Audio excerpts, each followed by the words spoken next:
Welcome to the Idaho Business Podcast, the only Idaho podcast focused on providing profits for Idaho people. If you love our state and love small business, you are in the right place. We interview local legends, learn business, and have way too much fun doing it. You're listening to the Idaho Business Podcast with your friend, host, and all-around great guy and owner of New Clean Commercial Cleaning, Spencer Ward. Welcome back to the Idaho Business Podcast. We're here with my friend and CEO of Pro Image Sports, Jake Riley. Jake, we're excited to have you on the show. Appreciate you having me. Glad to be here. Yeah, it's great to have you. Jake's been the CEO for over 5 years at Pro Image Sports. Pro Image is started in 1985. It is the nation's largest franchise sports apparel retailer, and it continues to cruise along. Jake, I hope I didn't get anything wrong there, but welcome again to the show. Nope, you nailed it. Thank you. Cool. Well, the reason we're having him on, everyone, obviously, number one, he married an Idaho girl, so there, he's got some street cred there. She's from Soda Springs. Well, we know I have to give Soda Springs some crap a little bit, but I'm from Aberdeen, so I don't have too much crap to give either. So, but great girl, wives are friends as well. But they also have many stores in Idaho, right? You guys have franchises throughout Idaho. Correct. One of our longest tenured franchisees is based out of Boise. There's I think 6 locations in Metro Boise. There's one in Lewiston. It's also been there since the 80s. Idaho Falls. And then I personally own one myself, at least for a few more weeks in Pine Ridge Mall, locally there in Pocatello. There you go. Well, cool, man. Starting this in, obviously you weren't there to start it all in 1985, but, maybe walk us through, where Pro Image has come from and where it is today. Yeah, for sure. It was the classic, supply and demand type of thing. Two brothers started this. It was as simple as one of them had gone to a Dodgers game, gotten his son a hat, he lost it, and he realized he couldn't replace it without going back to the game. So he says, wow, this is crazy. There's clearly a demand for licensed product. Why don't we try it out? And they opened a kiosk in a mall in Salt Lake, and shortly thereafter started franchising. My father came along early on as the CFO, and they just had this incredible run for about 10 years, and they got big enough to sell it to a public company. It was the parent company of Blockbuster Video. For those of you old enough to remember Blockbuster, they focused more on corporate stores and kind of ran the franchise side to the ground. So my dad spearheaded a group and bought it back, and that group has owned it since 1998. So it's been around 40 years and under the current ownership for close to 30 years now. Awesome. Well, we talk a lot about growth and change and how we do business and the ways we do business, especially from the pandemic and everything else. We talk a lot about how the ways we used to do business aren't typically the ways, well, and not typically, but sometimes it's not the ways that you can do business now. Have you seen that to be true in your business from how things used to be ran compared to now? Yes. As a franchise model, we're very nimble. We have owner-operators, boots on the ground, owners that they're in their store every day working with their customers. And so we have 170 locations. Every one of them has a thoughtfully curated inventory assortment specific for that customer demographic. There's little nuances of what works in Pocatello might be a little different than Idaho Falls. So we're down to that micro level of detail. So when you talk about adapting, it's a mindset in our business. we're always looking for that little edge, ways to be different than our competition, whereas our competition is more of the national corporate ran type of stores that just can't get down to that hyper local level to connect with their customers. So a lot of our owners are very involved in their communities. They're sponsoring teams, things like that. That makes it fun. No, that's incredible.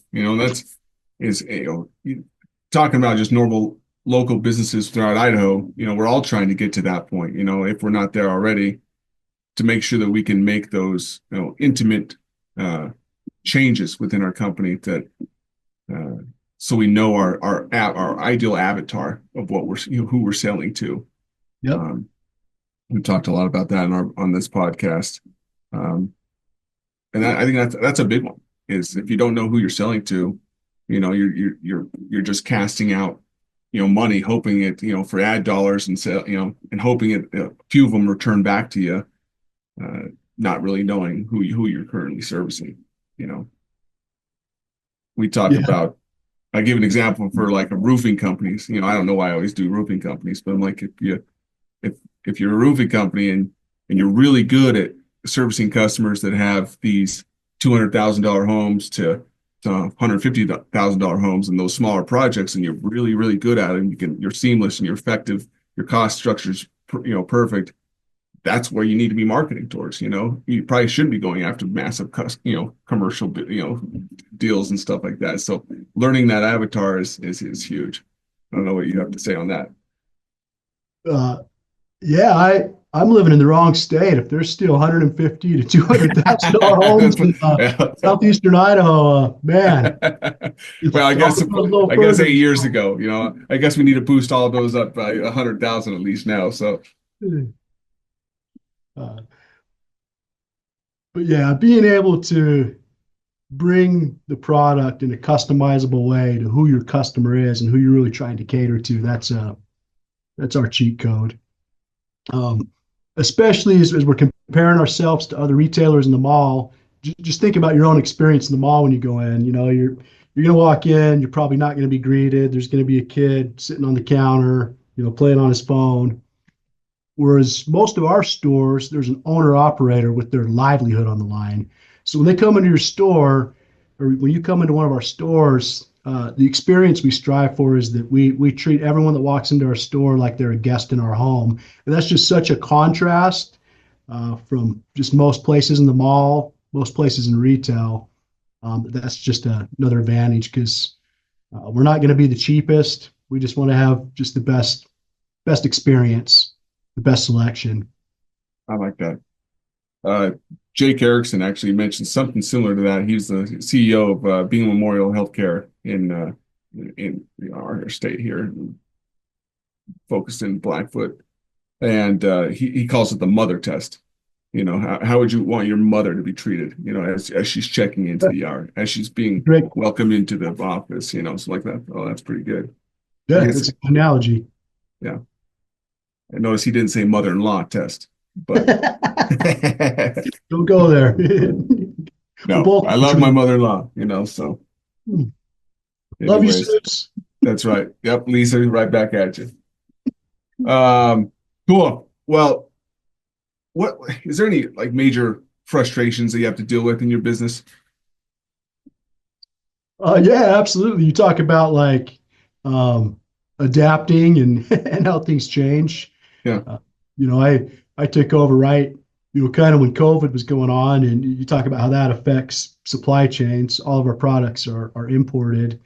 But how that, the silver linings, those type of opportunities, because of how nimble we were able to go hunt, track down product at a time it was really hard to get. And so some of our best years ever were those 21, 22, 23 years. We were actively expanding and growing big time. And we were one of the only national retailers doing that. So the type of deals we were getting in malls was just incredible in 2021. What, you guys are opening stores? Yeah, just name your price, that type of thing.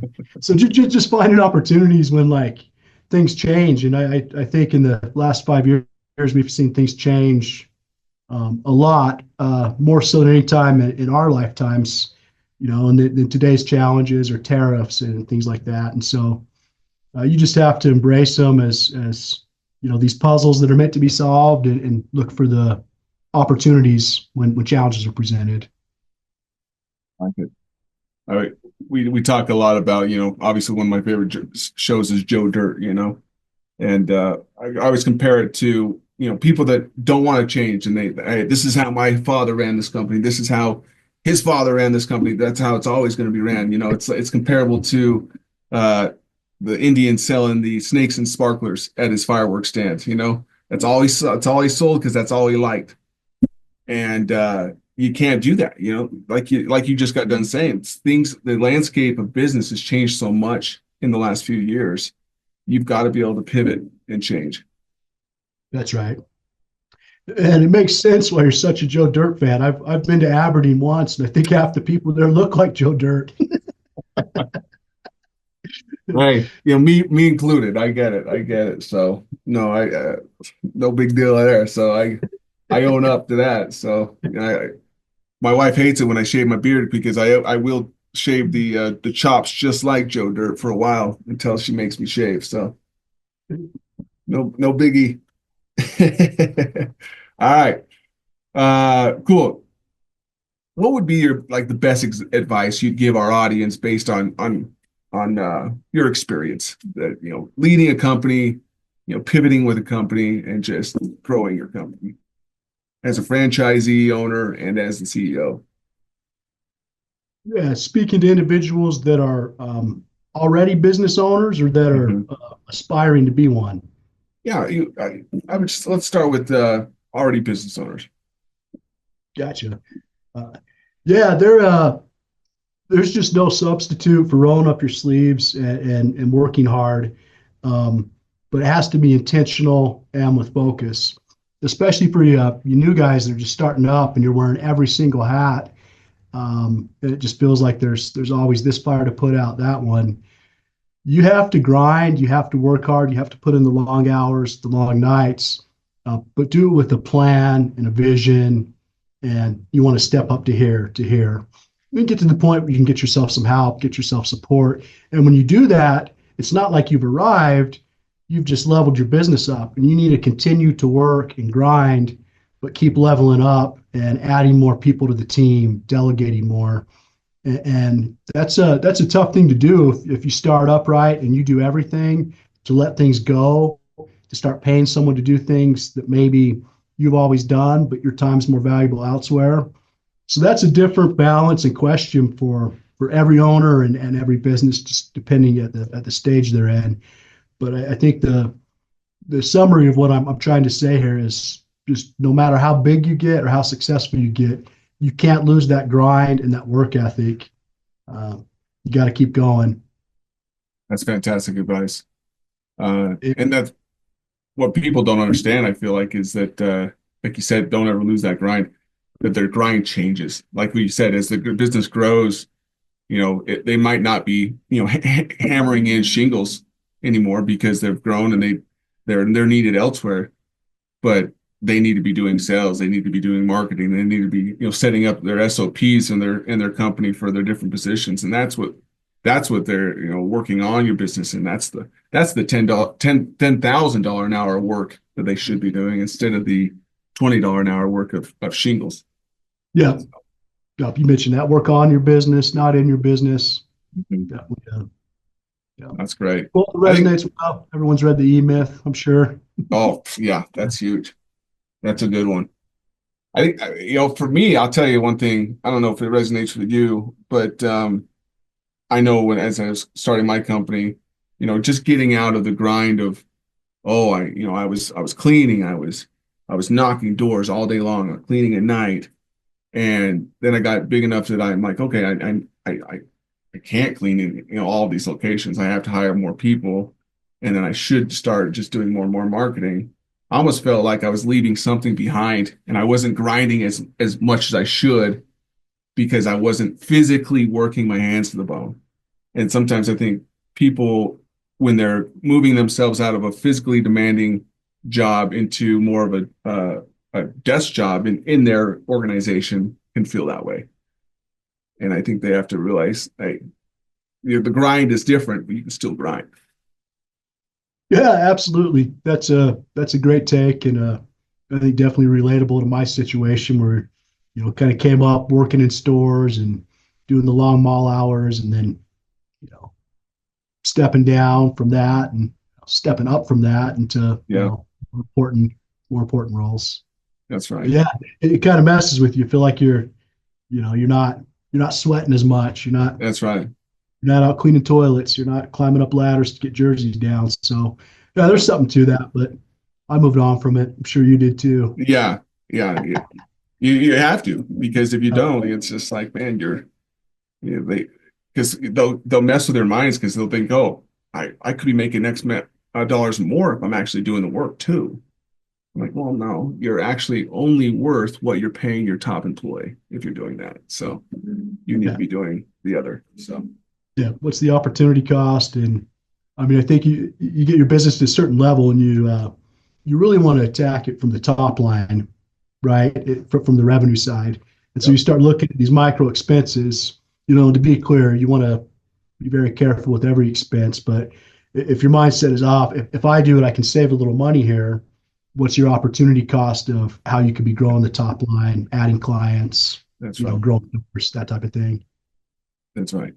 And then just working the other stuff into your margin, know that, hey, that's part of doing business, and protecting that bottom margin with everything you got. So you have Yeah. something to take home to your family. Cool, man.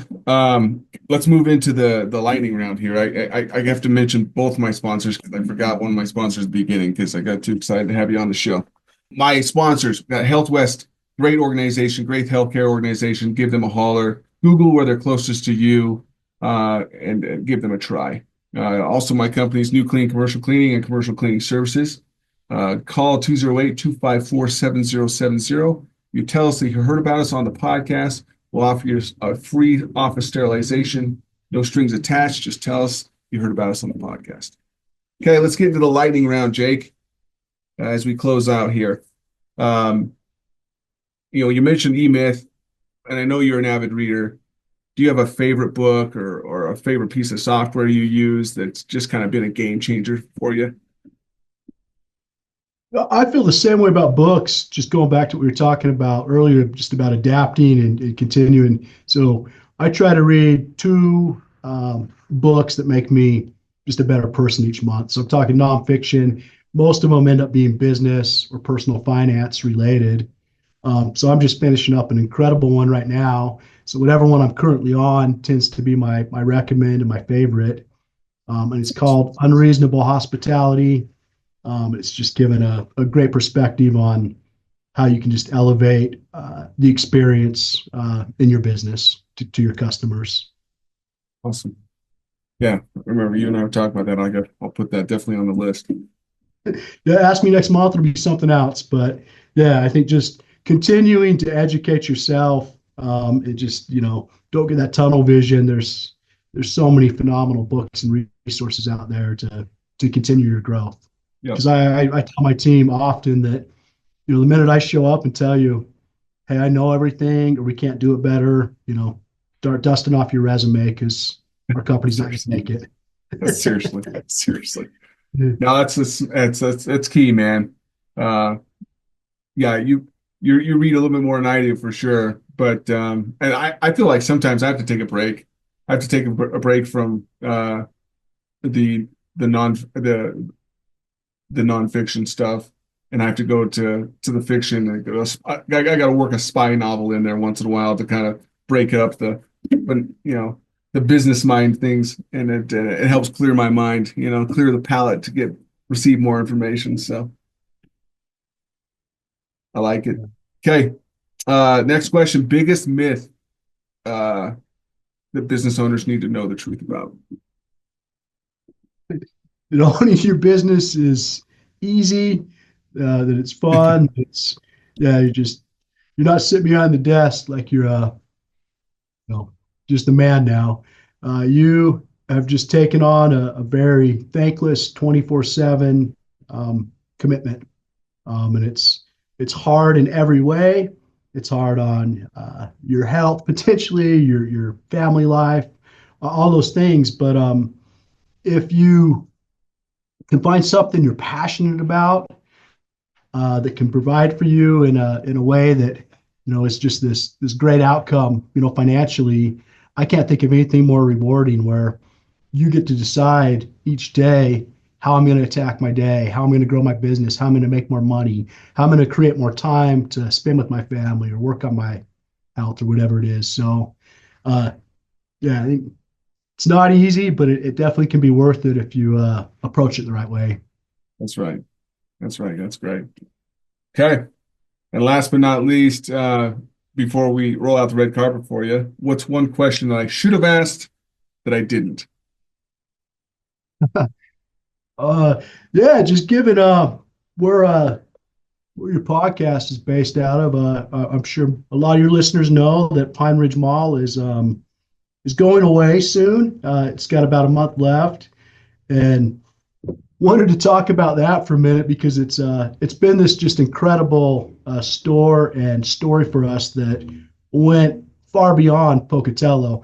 This is interesting. Spencer and I actually met at our wife's 10-year high school reunion. At the time, he was leasing this mall. He told me about it, and like I didn't even know there was a mall in Pocatello. Like on it, started talking, checked it out, and it's like, okay, well, yeah, this is definitely our customer demographic. Here's people that love sports, that love football, and the rents we're talking about here are just incredible. Where we wouldn't have to do a lot of revenue or even close to our average revenue to have it be a profitable and successful store.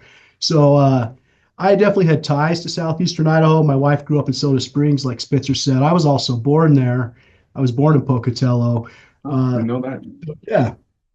So to be able to come and do this store, it was kind of just this low risk situation that I saw a lot of upside in, and it's been this just incredible success.